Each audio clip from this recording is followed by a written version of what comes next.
Hello and welcome to Pop Snitch Pod. I'm Rachel. And I'm Brandon.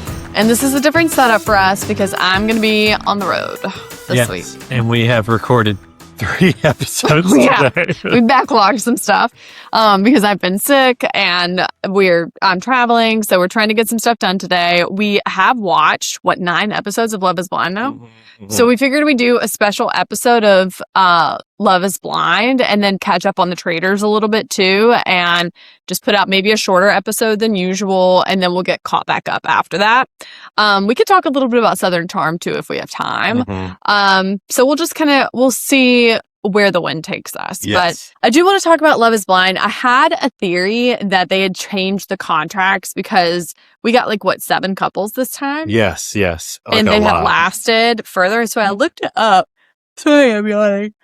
And apparently there used to be a $50,000 fine that was never enforced, but that was part of the contract that if you didn't make it to the altar, you were going to get fined. I didn't know about that. But anyway, now they have changed the pay structure where you get paid, I think something like $5,000 for the 3 weeks in the pods, which is that's nothing. Much. That is not worth it. Yeah. But you get incentives the longer you go, which is why. And obviously, the more airtime, the more followers, the more chance at other opportunities, which is why they stay on and wait to break up at the altar, which is making more sense to me as I'm watching these couples. I'm like, you don't like each other. What are we doing? Because in the past, they had just been like, yeah, no, I hate you. I don't want to live in this tiny apartment with you. No, yeah. It has been obvious that something has dramatically shifted in the way that they assemble the show. Yeah, because they were getting to where they only had 1 or 2 couples. Yeah, well, and that wasn't interesting to watch either. No, so this seems to be a better situation. I will say to the women in Ohio, I'm so sorry. What? These men are I couldn't tell them apart at first. And they're the worst assembled group of men maybe in the history of the show. I mean, it's rough. It's rough out there. Yeah. I looked at these graphs. They had graphs of the men who got the most airtime. Which man do you think got the most airtime? Well, I saw it too. And it was the guy who didn't even get anyone. I mean, twice as much airtime as the guy under him, Kevin. He got just over 45 minutes. The guy under him, Connor, 23 minutes. Well, what was so crazy about his story is he literally shot himself in the foot because he had these 2 women who were very interested in him, were willing to we're probably 2 of the most eligible women in there. Mm-hmm. And he literally just ruined it by being unable to choose. He was so worried about hurting someone's feelings that he could not, for the life of him, make up his mind. I'll be honest. I think it's less about that. And, I'm always trying to give people the benefit of the doubt. I think it's actually more he wanted those women to make the choice for him. He was fully ready to settle down with either one of them. Instead of making the choice himself, he really thought these women will do it for me. One of them will give up before the other. That was so obvious. Blazing. Because he was just I don't want to hurt either one. It's because he couldn't make a decision. And so he was waiting for one of the women to just walk out. He was not expecting that both women would leave. Well, his name's Kevin and one woman's name's Tyler. The other one is Kia. So Tyler essentially starts getting very agitated with it and is like, listen, you either tell me I'm your girlfriend or I'm leaving. And she left in the middle of one of their dates and then calmed down and came back. And he was like, whoa, that scared me. So I'm going to say that you're my girlfriend. And he's like, so you're my girlfriend. And she's like, okay. So she knows that Kia is going in for a date and is expecting her to come back upset, right? Of course. Kia comes back. She's holding the gift. And she's like, it went really well. And Tyler's like, squeeze, And so the next day she tells him, listen, if something does not happen between this date and tonight, when I get on that shuttle bus back to that hotel, that shows me that you've chosen me, then I'm leaving.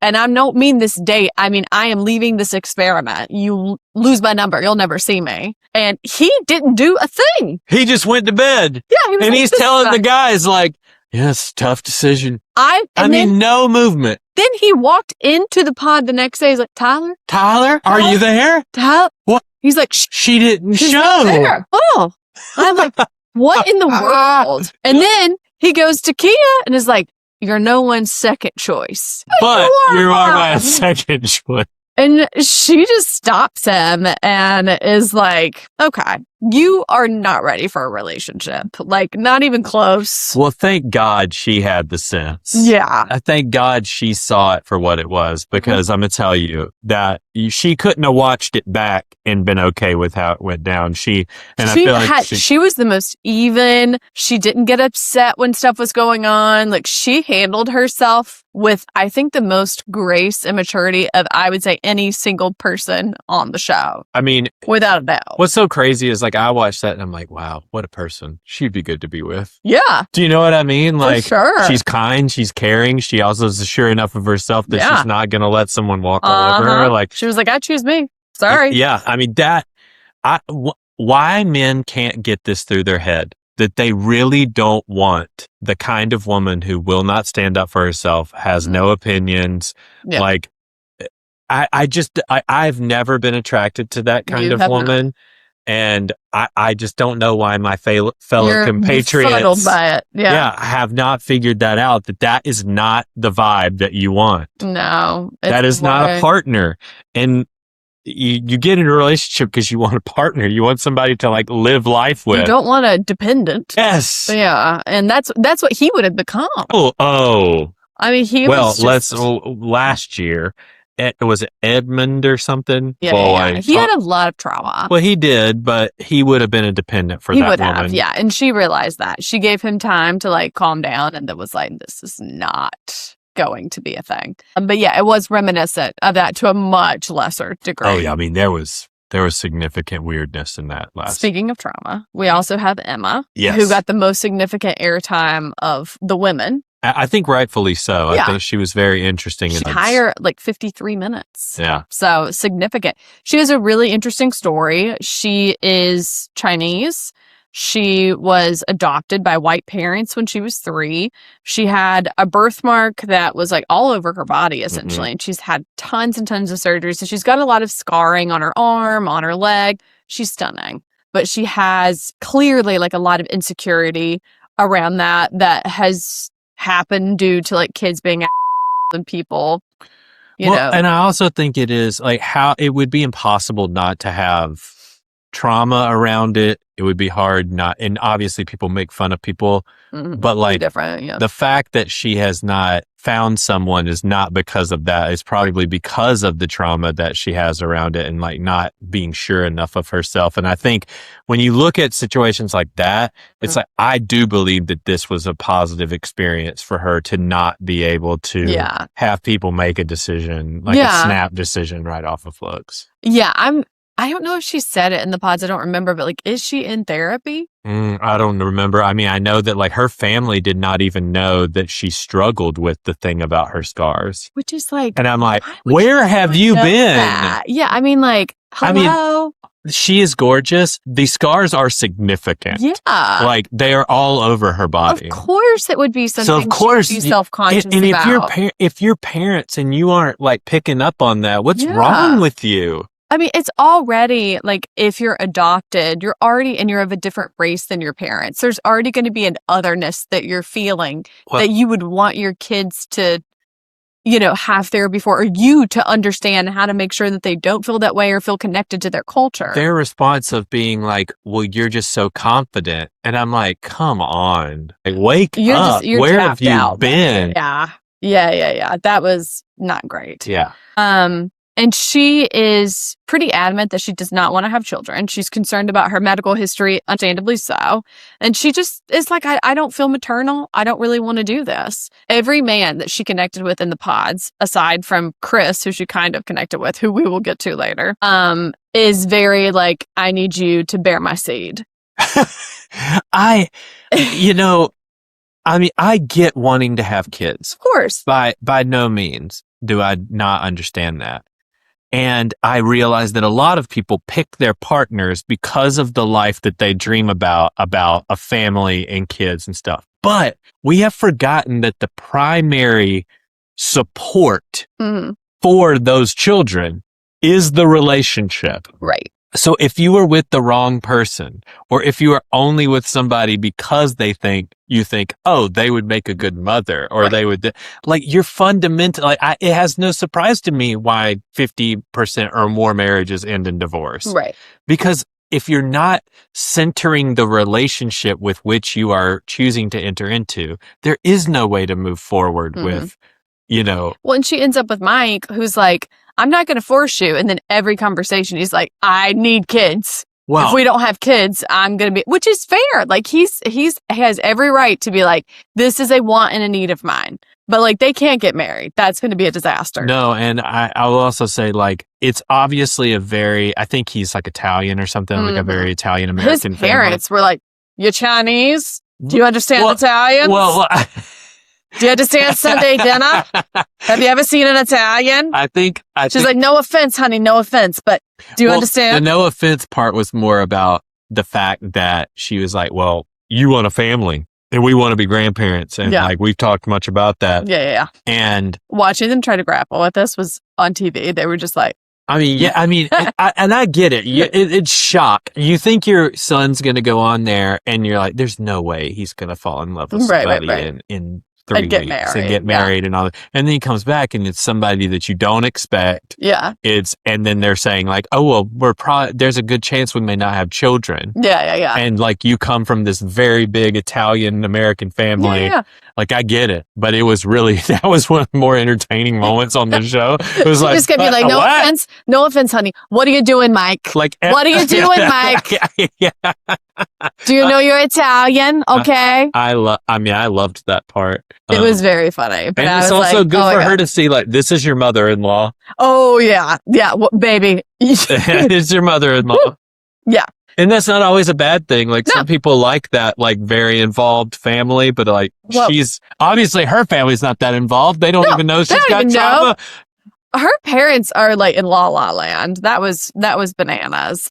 She also had that one skeevy guy, Steven, who is involved in all this internet drama about alleged SA, who kept asking her about her virginity, who was like he was obsessed with the Notebook. He's sick. What is that? What is that obsession with the Notebook? I've never met one other person who's like, I did it just like the Notebook. I'm like, did you chat GPT that? Like, what's happening? And I'm also like, I think how old is he? Who's watching the Notebook? I would give anything to like get to experience this so that I could know kind of what the experience is truly like. But when you can see someone telling you certain things, you're like, ooh. Yeah. It's like you're lying. But maybe when you're just hearing it auditorily and you don't see the face and you don't see the reactions and I'm going to have to watch it with a blindfold on. And you don't know what kind of guy this is. It's really easy when you don't have the context clues of like seeing a face, seeing a clothing, seeing like a vibe to be like, oh, maybe he just really is a romantic. No, I'm sorry. If someone told me that, I would still be like, gross. Well, I'll be this like, men, we've said on a podcast that we recorded earlier, men are dumb. Yeah. Women can also be dumb. Well, here's the problem with women. Okay, let's hear it. I would love to hear this. Here's what we do. Okay. We do not hear what you're saying. We hear what you could be. Oh. And so that's what's happening. Aspirational dating. It is. So we're like, oh, I could tweak it. I can fix the outfit. I can fix this. I can teach him not to say that. What are you looking to fix about me now? No, not you. No, I'm just wondering. No, listen, you are well trained, my friend. 20 years. We got it happening now. But I mean, I just know for a fact that, I listen to my friends who are dating who, like, when they talk about a man, it's like, well, he does this and this, but he wants this and he's planning on doing this. And it's always like, this will happen in the future. Not like, this is what's happening right now. No, 100%. Yeah. And if it's coming on strong right now, I'm always like, ooh, is he okay? But you even feel that in the, like, I guess like the toxicity of men is always on display for all of us to see on these shows, but the toxicity of women is a lot more silent. But that is the toxic trait of a lot of these women we want to fix you, baby. Who don't have somebody. It's almost you can see them gravitating towards the people that would Let me fix you. Let me be your mama. Because I think like some people are just so used to that approach with men that they get with somebody who has like thoughts and opinions and like a way of seeing the world, and they're like, well, I don't know how to deal with this. Yeah. Well, yeah. Like, oh, it's like Lindsay Hubbard. She's like, I'm a great mother. I've been mothering men for years. Yeah. Like, she's learned. Seriously. So like, that is absolutely what we're seeing here. So Emma and Mike, they're headed for disaster with the children thing. Kevin, Kia, and Tyler, they didn't even make it out of the pods.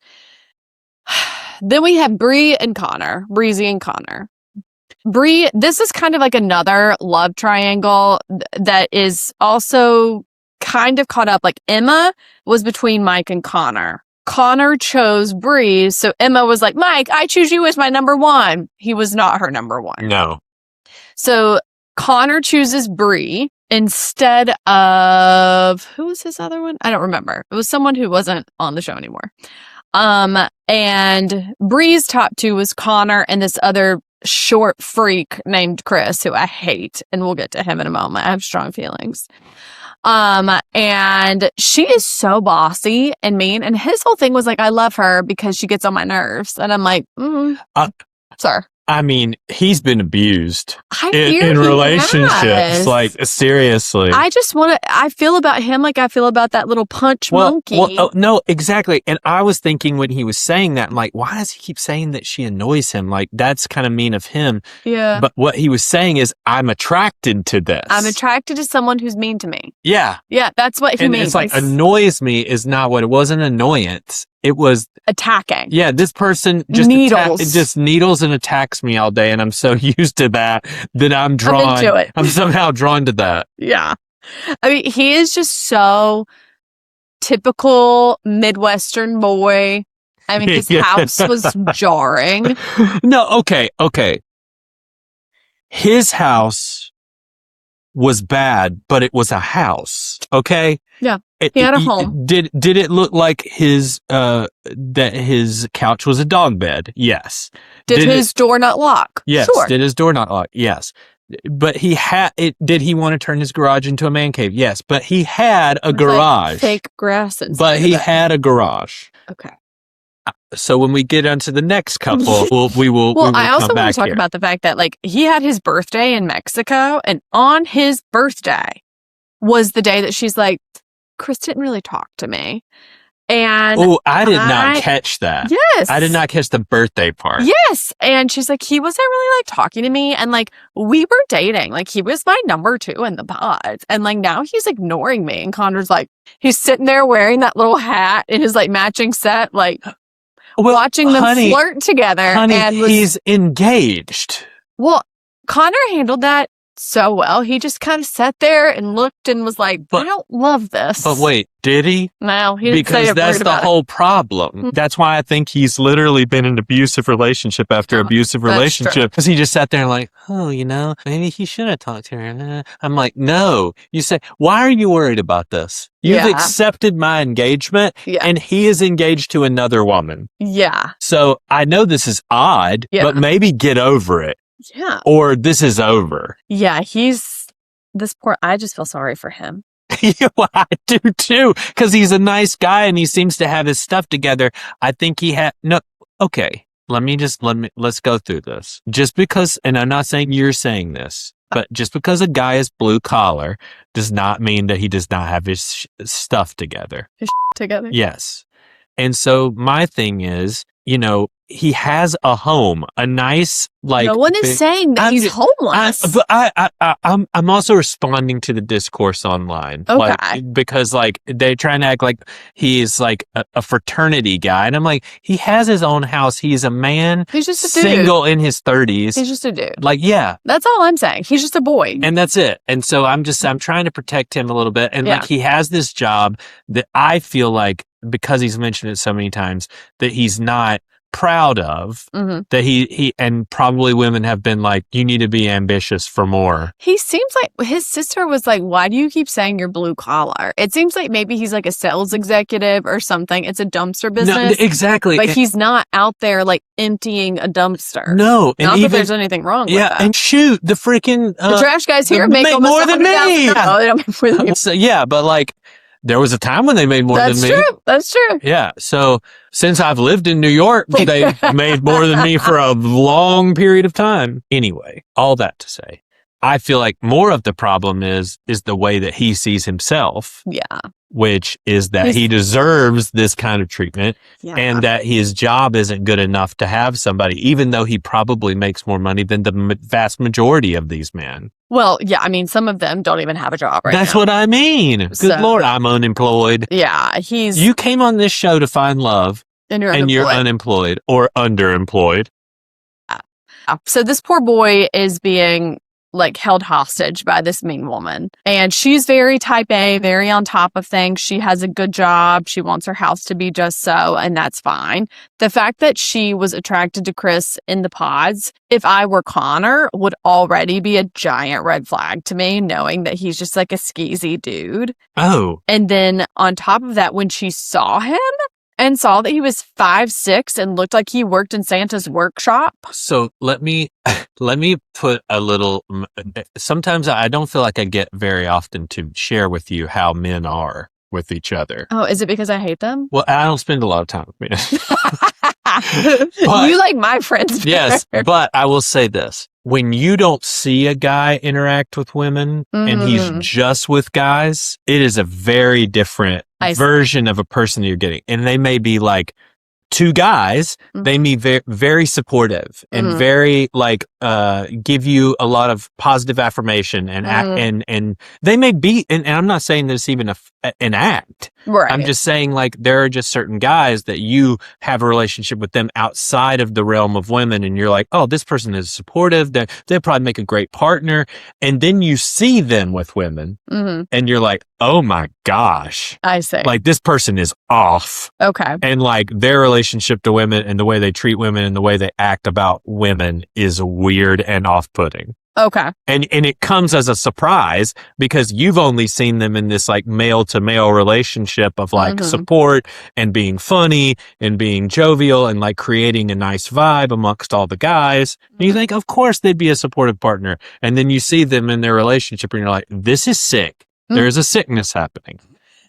And that is definitely feel because like in the pods, they're like, Chris, we're so happy for you, man. Like, oh my gosh, she's your one. She's blah, blah. And then all of a sudden they get out and they're like, oh, this is a weirdo. A weirdo and off. Yeah. Yeah. I mean, the way that he called to Connor, like submissive to Bree. Well, first of all of that talk in the pod, like subbing the women by being like, you need a man who can tell you what to do. Could you, I would love to just hear you just comment on that. I'd be like, this conversation is challenge enough. Yeah. Like, I don't need you to challenge me. Thank you so much. You can leave. Would that have been enough? Like if someone's like, I just feel like you want somebody who tell you what to do. I'd be like, that's the opposite of what I want. And so it's obvious we will not be moving forward together. I don't say this as literally the antithesis of anything I would want. I don't say this as a hit on you. I actually say it as something that I absolutely love about you. I don't think you would last 10 minutes on this show. I think you would sift through these men so quickly and be like, I have no desire to be with any of these people I have met with, that we are just going to move on. Well, this is what I always tell you. And for some reason, you take it as a hit to you, where I'm like, if anything happened to you, I have no interest in being out. I mean, I don't want to date. These people that I see on TV, the relationships I hear about, I'm terrified. Yes. I got no interest. I mean, I think there's something like inherent in men where we feel like we have like once we get married and we've chosen this partner, it's like we've won a prize in a way, right? Like love being objectified. Yeah. No, but just I'm walking with you. Just walk with me, okay? Yeah. And so when our person that we've chosen and committed to says, you know what, if something happened to us, I don't even think I'd want to be with a man. I don't want to be around any other men. And you're like, okay. No, So like this person chose me, but no other men were on the menu. No, they were. I'm just saying at this phase in my life, I have plenty of male friends who I love. Yeah. I just don't think I would want to try to date a stranger. Mm. You know what I mean? Like, and I would maybe have different feelings about that if I were not in a relationship, but it seems awful. from what I am witnessing. Trust me, I'm not out here disagreeing with that. Like the idea of being back on the market now is such a scary and unfortunate. And like looking at these men talking like straight out of the manosphere, like he's trying to get them to do like cold plunges and Chris's and like that. We'll talk about that in a minute. But I'm like, that's not even good for women. You dumb like you don't even know what's going on. Anyway, I digress. So Breezy is he is a f***ing dumb that I hate, and he can go f*** himself. Okay. And that's Chris. Well, based on Connor. Well, based on the way these things in this country are going, Chris is probably going to be the president, and you're probably going to be put in the gulag. Please. Put me in the gulag. That's fine. But give me a guillotine instead of the gulag. All right. So back to Breezy. The way that she reacted to him at that bar, she just wants male validation so badly. You can tell she's one of those girls. She wants to win. She wants like people's approval. If she's not attracted to Connor and she doesn't want to be with Connor because like they're not vibing, that's fine. There's nothing wrong with that. I think it would be fine to tell him like, this, like, we're not rocking and rolling here. We can make it to the end, but like, come on. Like, you know what I mean? Yeah. I just don't think that I think that she's so won over by like praise. And Connor's not the kind of guy who's just going to be sitting there going like, you're just the most beautiful woman I've ever seen. Like, I mean, I'd kill to be with you, blah, blah, blah, blah. But Chris, that's what his name is.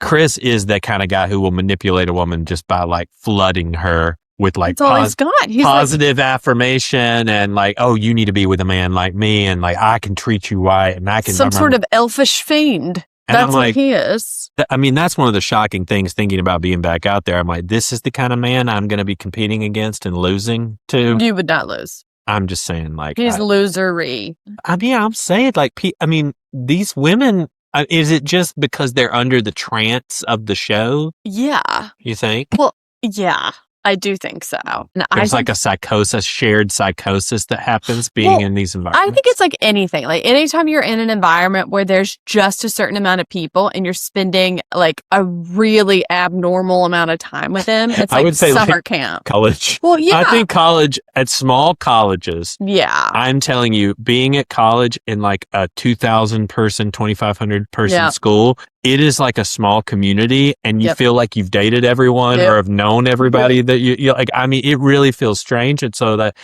then church camp is like even more of a microcosm of that. Well, in any type of camp, that feeling where you've spent all week together and suddenly you're like, I've known this person my whole life. I've never been to a camp that wasn't a church camp. Really? No.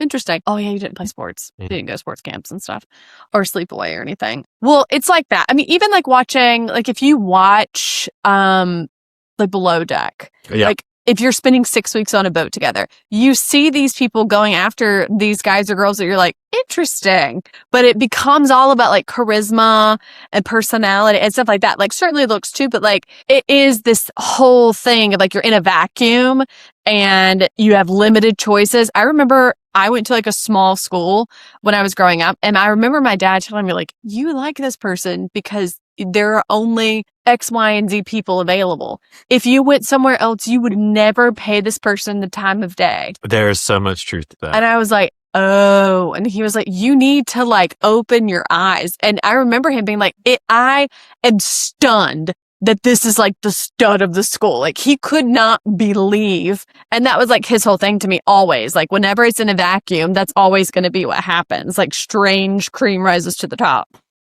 And strange cream. You have to make a little booklet about them. You have to make a little, scrapbook and keep it for way too long. And well, they don't know what we're talking about. It's different. Don't worry. Listen to. Do you listen to our situation room on Monday? This coming week, you'll know what we're talking about. Okay, well, let's talk about Jess and Chris then. Jessica is this adorable 38-year-old doctor who has dealt with being in the throes of COVID. She's gone through a divorce and she's looking to just like settle down and find love and enjoy her life. What I like about her is she kept saying like, my life is wonderful. I just want some rich, beautiful house, beautiful woman. And she's just outside, like she's just outside of downtown. 10 minutes outside of downtown in this like 4-bedroom home. And her whole thing is like, I don't need a man to do anything for me. I just want someone to enhance my life, right? She's clear about her hobbies. She's clear about what she likes. She knows herself well. She doesn't want children. Chris doesn't want children. And so that's kind of like where they vibe.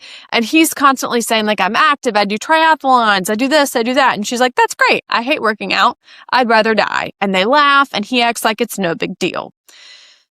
She talks about how she likes wearing like 6-inch heels and he's like, ooh, that could be a problem for me, blah, blah, blah. But then when they see each other, he realizes she's like 5 feet tall. So that's fine because he's quite literally 5'6".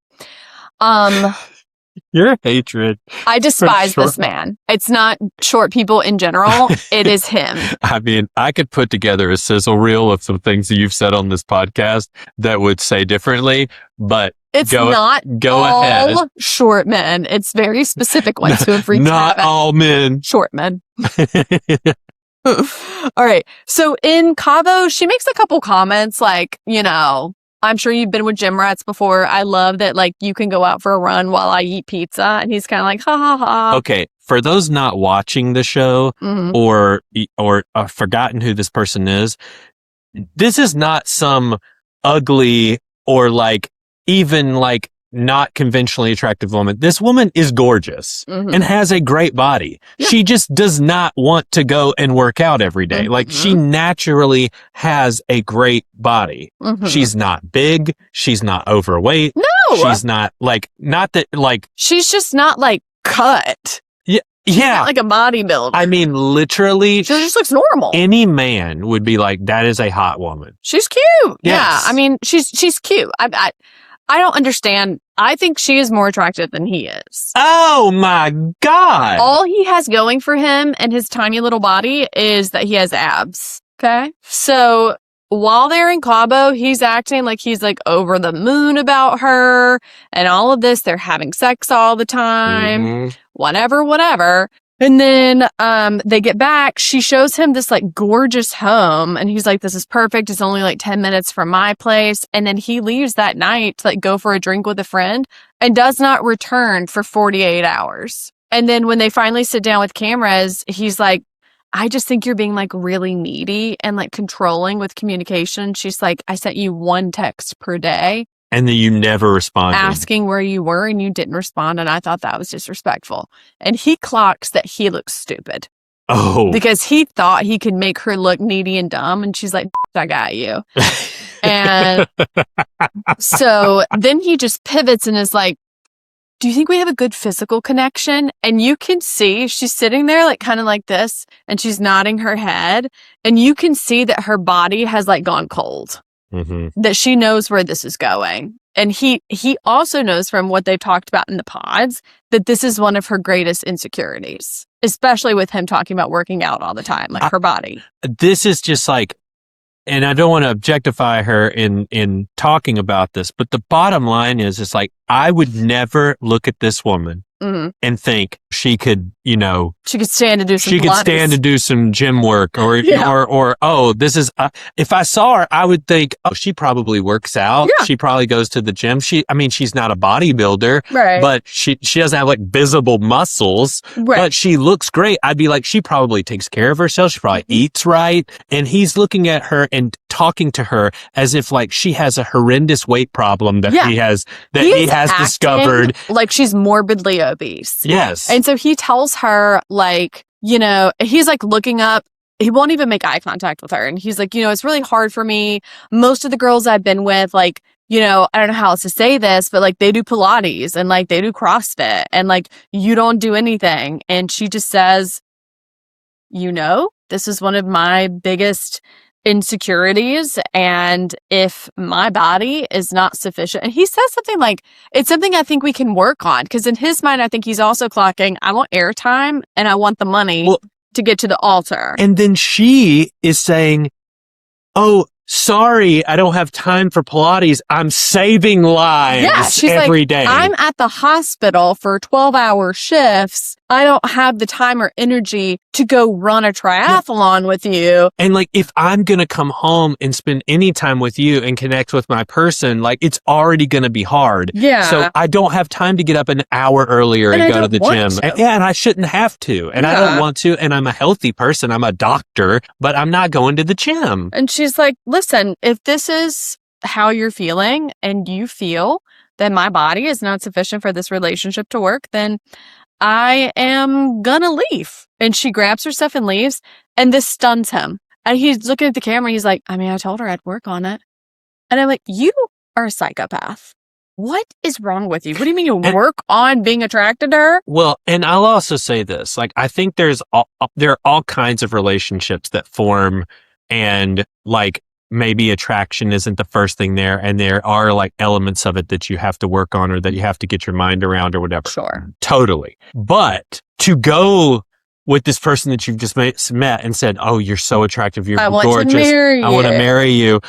And then you go to the island and you have sex with them every single night and you lead them on, and then you get back in like a week after you're back. Yeah. You're like, oh, your body's not good enough. Well, after you see the other girl that you were talking to in the pod. Sick. Well, that's the other thing he said to her in that same conversation. Like, you know, really it's girls like Bree that I would normally be with. And I'm like, which is also shocking because I don't get the impression, like she's gorgeous as well, but I don't look at her and go, oh, she's in the gym every day. She's sportier. Maybe it's more of like a sporty build, or not even sporty build. I think there is an element where he's just a, gym guy or whatever. Maybe he just really wants somebody who is in the gym every day, but to attack her body, talk about her body. Well, he didn't say like, it's really important to me, because he'd already passed that. Well, let me get to why I hate him so much. Because this isn't even half of it.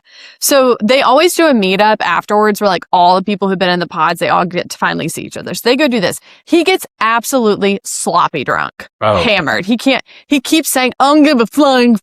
I mean, 100 times. Embarrassingly so. He can't stop saying it about everything. And he tells everybody who has ears who will hear that he doesn't like Jess. He doesn't like having sex with Jess. It's the worst sex he's ever had. Over and over and over. Keeps like letting on that like she acting like she's morbidly obese. And then basically telling Bree like that he's open to stuff with her. Well, prior to this night, he just created an Instagram account where he posted some pictures that also catfish. Don't look anything. It looks like he put them through some sort of AI filter to make him look like a model. 100%. I mean, it doesn't even look close to the same. Like I said, this man looks like he works in Santa's workshop. And that picture's still his profile picture, by the way. LOL. After all of this disclosed. After all what of that. is wrong with How you? embarrassing. So he creates this Instagram account.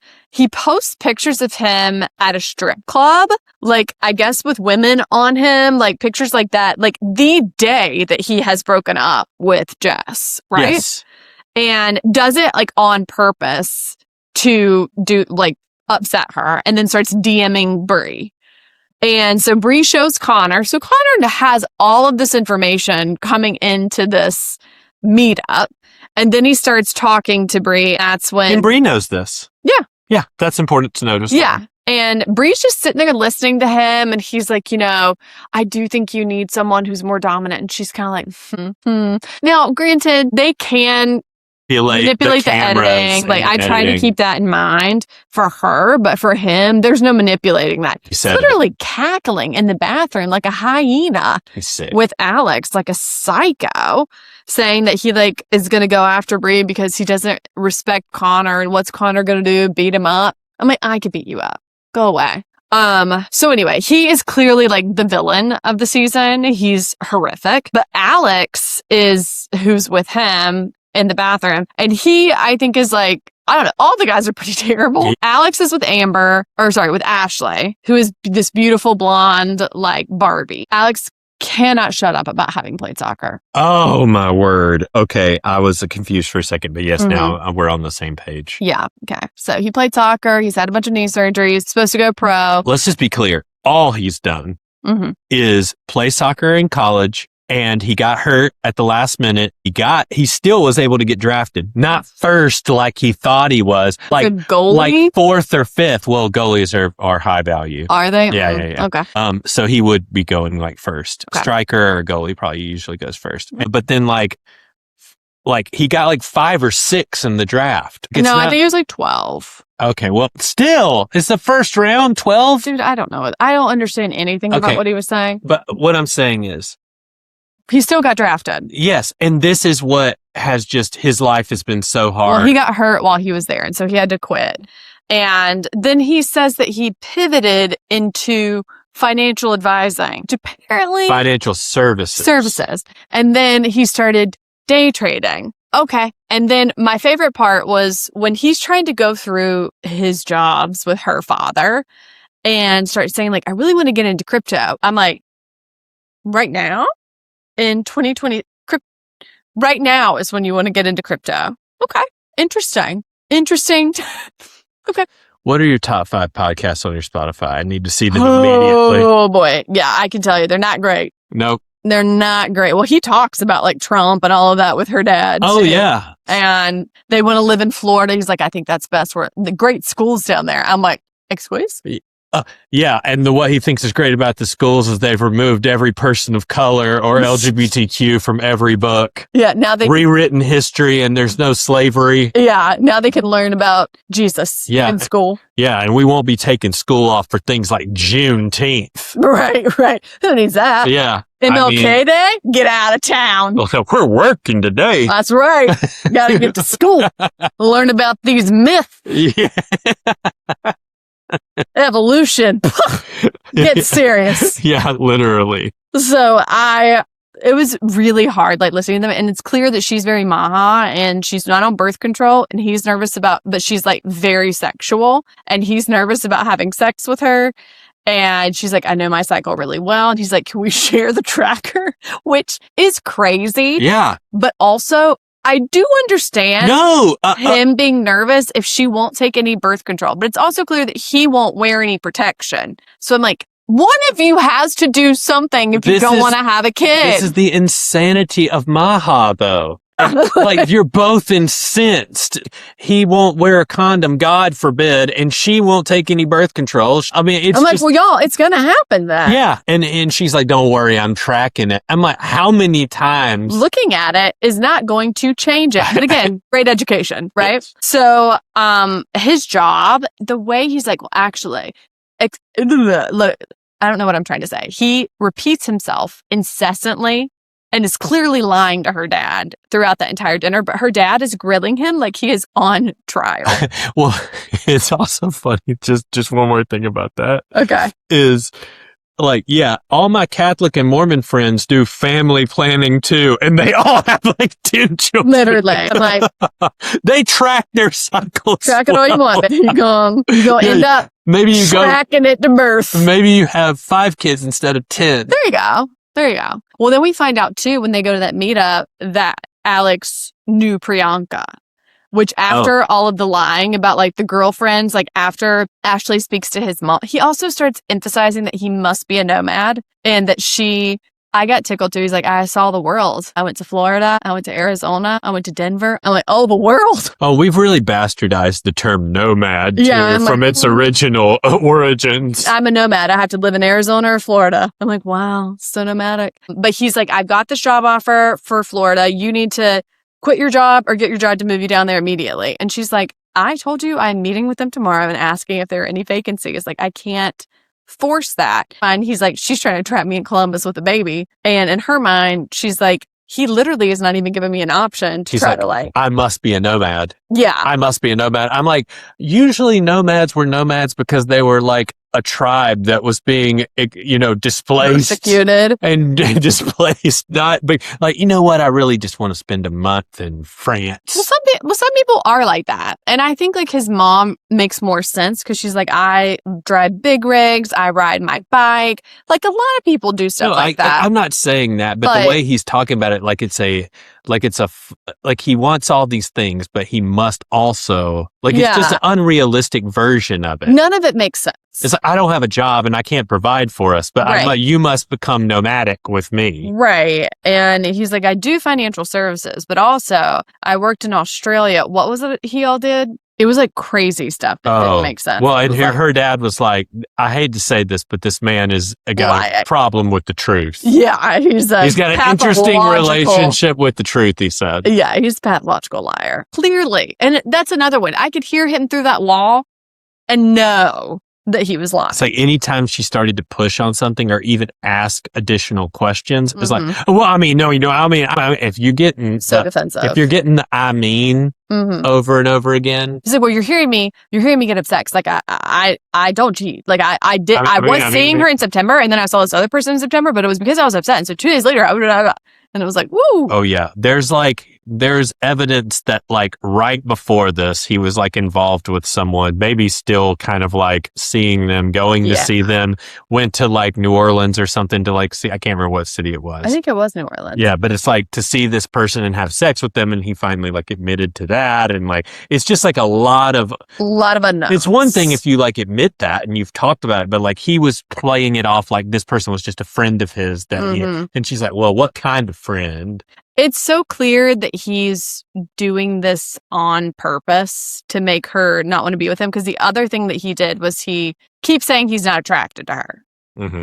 That he doesn't like blonde hair, blue-eyed girls. That he wants dark hair, dark eyes. He was more attracted to the one of the other girls in the pod. Leave them all for me. He was more attracted to Brittany, who we'll get to next, who was one of the girls that he talked to in the pods. And then he tells Brittany that at Cabo, and she's like, have you told Ashley? And he's like, well, kind of, like in so many words. And it's like, he absolutely had not told her that. Of course not, no. And so he's just trying to push her away as much as possible. And the minute that she starts pushing back, he just absolutely collapses under the pressure. He cannot handle it. I just never in my life, and like maybe this is just exposing me too much, and maybe I'll cut this out, but it's like, I have never in my life been the kind of person who's like blonde hair, blue eyes, or dark hair, dark eyes. Couldn't possibly. Yeah, you're not like a type. But you do have a type on accident that you have dated. Oh, well, but that's because there's an animal magnetism. That's right. That's right. All right, let's get to Brittany and Devontae. Oh my God, this is the most horrific. To me, this one is the one that makes so little sense. I can't even process it. Brittany is adorable. She is Latina. She bought a wedding dress before the show, which is nutty. One of the most like infectious smiles She's got that a human being smile. Could have. She's gorgeous. She's absolutely adorable. She did not like let him know about her ethnicity at all whatsoever because love is blind. She wasn't supposed to. Yes. In the pods, his grandfather passed away and she told him, listen, I'm a nurse. I've been around death. I've been around this. My grandma passed away last year. Like I can, if you need to do this, like we can absolutely link back up after the show. Like do not feel like you have to do this. He's like, no, I want to be here through it. And he does hold it over her head the whole time. Oh yeah. Anytime that she has a need, he's like, well, my grandpa died and I stayed. Yeah. Why would you ask anything of me ever? They both seem very religious, which is what I'm assuming they connected on. Oh, that's another very important part of this is that everyone is very religious. They seem very religious. In their reveal, this man is not attractive. I mean, point blank, period. He's not attractive. He has a lisp. The fact that he is taken aback by her being Latina, a person of color, but his reaction to that was like wild. And regardless of race, she is just so much more attractive than he is. Oh my word. And he is acting like her touch is disgusting. It'd be like Beyonce coming out of there and be like, oh man. Oh, tough. Yeah. I'm gonna have to wrap my mind around this. It would be like Jay-Z being like, seeing Beyonce. Yeah. And being like, couldn't possibly. So their reveal is weird because he acts super strange and he is constantly like physically eschewing her. He makes a comment in front of everyone that he's never had a hickey before. And she's like, I'll give you a hickey. And he's like, I don't want one from you. And she's like, okay. And she gets up and leaves and like cries. And he's like, what's the problem? And she tells him and he's like, well, I mean, my grandpa died. And it's like, it doesn't happen that directly, but that's like what it turns into. And it's like, And it's all because, and she keeps coming to him and saying, like, you don't compliment me. You don't want to sit by me. You don't touch me. Like, what is happening? And it's like, Brittany, he doesn't like you. None of us understand why. I'm sure you're confused. We are all really confused too. And that's the thing is like, you know, you would look so much better. And I will even say the people who have done this in the past end up looking so much better if right after the reveal, you're just like, not feeling it. Yeah. Like, can't wrap my mind around it. Because guess what? Everyone on this earth understands that. Yeah. Like, even if it feels cruel or it feels like, you know, whatever, like every single person on earth understands the feeling of like, wow, this is a great person. I am not attracted to them in the slightest. There's nothing worse than someone being like really liking you and you being like, oh, I can't do it. And so at that moment, even if people are like, oh, it's so heartless, you should just continue the experiment. No. Everyone understands that, but you stay in it. And she's like, look, I can tell you don't want to kiss me. You don't want to. And like, you're a man. You've said this in the pods and everything. And now like, you don't want to touch me and everything's an excuse to not touch me and to not do this and not do that. And he's just like, keeps lying and saying, obviously lying and being like, well, it's because my grandpa died. I couldn't possibly like touch you. Why are you even bothering me? Like, I'm just emotional. Yeah. And it's like, bro, come on. No, that's not it. You were just talking about getting, you know, a hickey. You were just talking about sex with the guys. She said she'll give you one, and you're like, nah, I don't want it. Ew. My grandpa died. Why would you give me a hickey when my grandpa died? Yeah. It's like, okay, well, all right. Speaking of interracial couples, we do have Christine and Vic. Yes. Vic seems like you want to talk about someone who's got his shit together. Oh, yeah. He is from Brooklyn, so I feel like he has a lot more experience, awareness. He seems to have his head on his shoulders way more than these other idiots, and is just... He is a policy professor. Yeah, he's smart. He's interesting. He's well-spoken. He and Christine do really connect on their faith. They're very religious. They're very religious. They're very sweet. They had to go to Malibu instead of Mexico. There was a lot of chatter online about why. A lot of people were like, well, they both talked about having like marijuana charges when they were teenagers. I don't think that's why. No. And my theory initially was like, did one of them not have a passport? Like, did it not come in time? The producer of the show said that they simply didn't have enough money for all the couples to go with production, which does sound like bullshit. I'm like, maybe do like one less Sabrina Carpenter song. No, that doesn't make any sense at all. That, you know? Like, to me, it may have had something to do with like the faith element of it. Like, I could totally see them being like, we can't be alone in a like, we don't feel comfortable, like, sleeping alone in the same bedroom together. Yeah. Like, and they're like, well, we're not going to separate you. And like, I could see that. And they don't really show much of the. They don't show much at all. And all of it is like on their phone. And like, they are super religious. So that actually seems far more like in vibe with their dynamic. And then when they get back, they're magically like a part of it, but they haven't shown them in the apartment together either. Yeah, that's true. So I'm thinking that they aren't spending the night there. I think it's a religious element, and which is fine. Yeah. And if you want to do that, that's fine. But I just think their relationship seems really good, though. Yeah, like they seem to be having like difficult, necessary conversations of the right questions about like, how do you feel dating a white woman? How do you feel dating a black man? How do you feel like we would raise children? Because they both really want kids. They both she comes from a kind of messed up home life. And then like hillbilly white people. And I don't know what his family was like, but it seems like they definitely want to do some reparenting of themselves and like they're really working on it. I really like their relationship. I want to see, I hope they show a little bit more of them in the next couple of episodes. Because I feel like because they've been pretty steady, they haven't gotten a lot of airtime. Yeah. But I like both of them and I hope it works. Both of them have good vibes. Works out for them. All right, last but not least, Amber and Jordan. So this is what I was talking about earlier with Connor. Connor has this house. It seems to be in a decent neighborhood. It is poorly decorated and, but it is a home. This man lives in like a basement, a shack. And and his man room is is scary. It is scary. I'm talking about like a white bed sheet hanging. I would have been like, Like a white bed sheet hanging with a bad projector on it. Like he's got other stuff. Like it's the downstairs when he went and showed her that basement. Oh yeah. I mean, it's a basement with cinder block walls.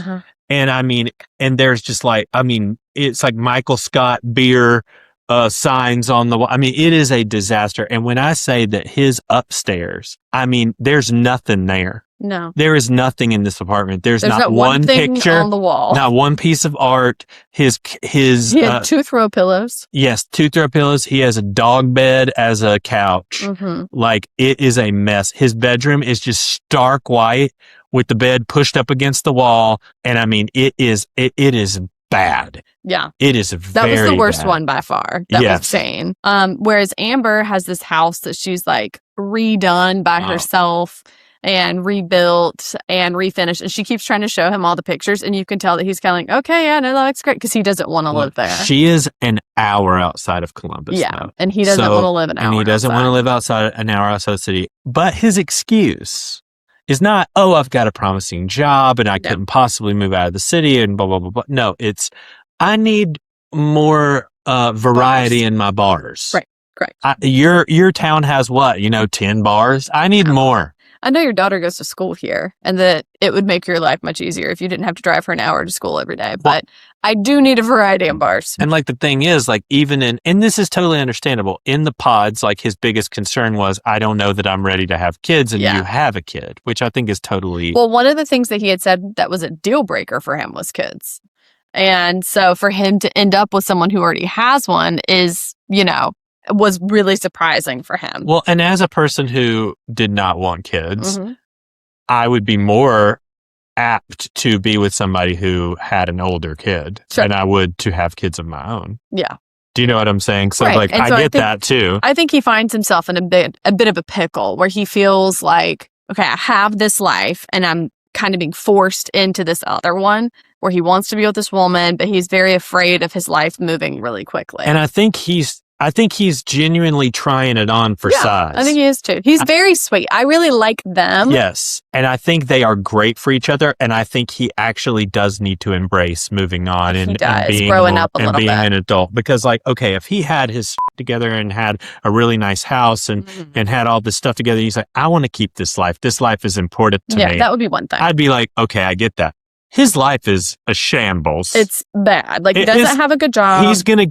His life is going to dramatically improve. Yeah, he talked about how he doesn't have a great job. He's bad with money. He lives in a shack. His life is going to literally just catapult. I think he just needs to give it a whirl. For him, and really just in general, this woman is gorgeous. Yeah. All of the women are 10 out of 10 knockouts. They're cute. And these men. And although people have been giving her a really hard time online. About him being... No, giving her a hard time about her looks. They're all saying, like, she can't possibly be 33. They're saying she looks super old. That's crazy. I mean, I think her hair maybe makes her look a little more mature. I think one thing is her hair is, I will say the only thing about her is her hair is being poorly done by somebody who is literally stripping out they're bleaching it. Every single piece of moisture is being sucked out of this hair. Yeah. And it does look a little electrocuted. Yeah. And so I think that's part of it. And then also, she just doesn't wear as much makeup as everybody else. And so she doesn't have like iPhone face. I'll just be honest, this honestly is shocking me because I'm not looking at her thinking like she's lesser than. Right. Yeah, so this is honestly surprising me a little bit. But I mean, she's got a body. Body, yada, yada, yada. Yeah, she's got a great body. I did get tickled when they said that they had sex with his CPAP on in Mexico. That made me laugh harder than I think I've ever laughed. Definitely at this show. Like when you got very tickled about that. When she was the one who said it. She's I think we had sex with your CPAP. Which is kind of hot. And I was like, she's totally fine having sex with the CPAP. I'm like, what are you doing, bro? You've got this woman who is super hot. I think he's insecure about losing a lot of his autonomy and being with someone who's in his mind, really out of his league. And I think that there's fear. Were we going to blame that on the kid or something? I mean, I've seen some clips. We've both seen clips from the next one. It seems like that becomes a much bigger issue in this next set of drop of episodes. But I'm still just like, how in God's name are you not just taking this as a win, bro? I don't know. Like, if you're saying you want to be in a relationship and you ain't going to take this one, you really don't want to be in a relationship. Well, I think that's a lot of men. Because there's going to be complications that are worse than what you're dealing with. Men think that they want to be in relationships, but really they want a woman to have their children and take care of them. And that's different. I don't want that. No, I know. I'm not talking about you. Yeah, just say. How far are we in? Over an hour. Okay. Well, then we'll do that. And we'll talk about the other stuff later. Yeah. Okay. All right. Well, that's all we've got. We've talked so much today that I don't even remember what I've said. I'm going to have to edit so much. I'm going to have to go back and I'm a little confused. A little concerned. But thank you for listening. Yes. Thank you to everybody. We're trying to push the situation room more and more and more. We'd really like to get a variety of stories. We get a lot of relationship, which is totally fine. But yeah, if you've got any kind of thing that you'd like us to comment on, we're more than willing to talk about it. Go to popsnitch.com. Follow us on YouTube, on Spotify, or Apple Music, wherever you listen to your podcasts. Please spam your friends with our YouTube channel and tell them to follow us. Share our reels. That's also another way that you can share the reels. Sharing is caring. We appreciate you so much. And we love you. Bye. Bye. All right, I'll feed you now. I know you're hungry. I'm sorry.